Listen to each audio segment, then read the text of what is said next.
Zonda Kids presents the Jesus Storybook Bible. Every story whispers his name. Written by Sally Lloyd-Jones and read by David Suchet.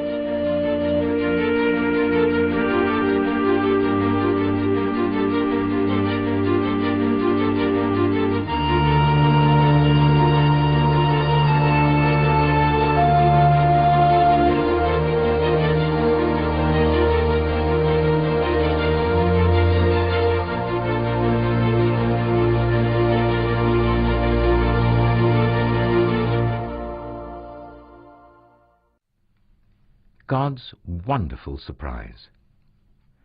Jesus' friends were sad. They would never see their best friend again. How could this happen? Wasn't Jesus the rescuer, the king God had promised? It wasn't supposed to end like this. Yes, but whoever said anything about the end? Just before sunrise, on the third day, God sent an earthquake and an angel from heaven. When the guards saw the angel, they fell down with fright.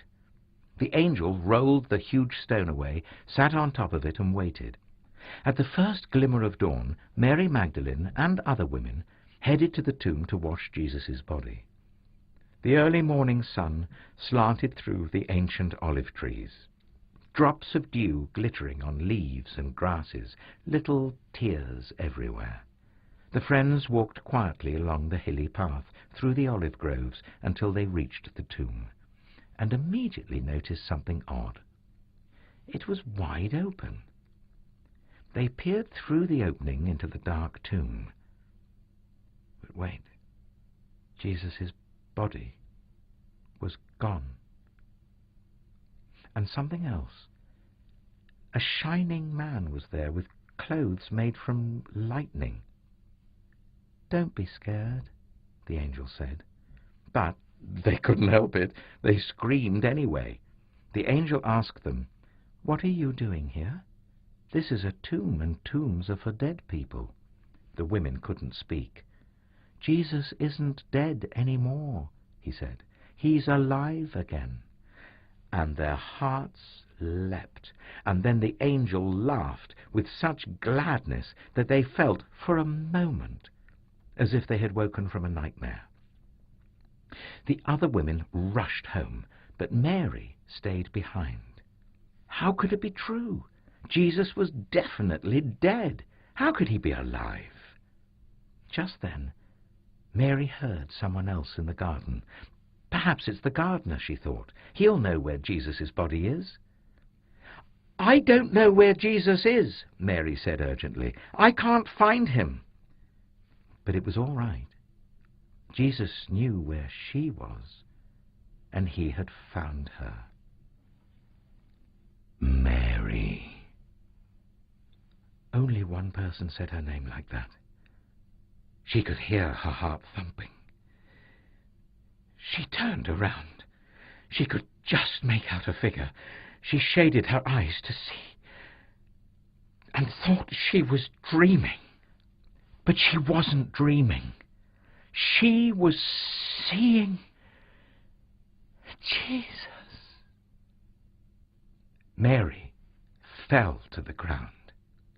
Sudden tears filled her eyes, and great sobs shook her whole body, and all she wanted in that moment was to cling to Jesus and never let him go. "You'll be able to hold on to me later, Mary," Jesus said gently, "and always be close to me. But now go and tell the others that I'm alive." Mary ran and ran all the way to the city. She had never run so fast or so far in all her life. She felt she could have run forever. She didn't even feel like her feet touched the ground. The sun seemed to be dancing and gleaming and bounding across the sky, racing with her and shining brighter than she could ever remember in the clear, fresh air. And it seemed to her that morning, as she ran, almost as if the whole world had been made anew, almost as if the whole world was singing for joy.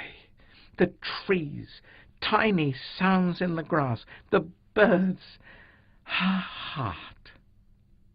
Was God really making everything sad come untrue? Was he making even death come untrue? She couldn't wait to tell Jesus' friends. "They won't believe it," she laughed. She was right, of course.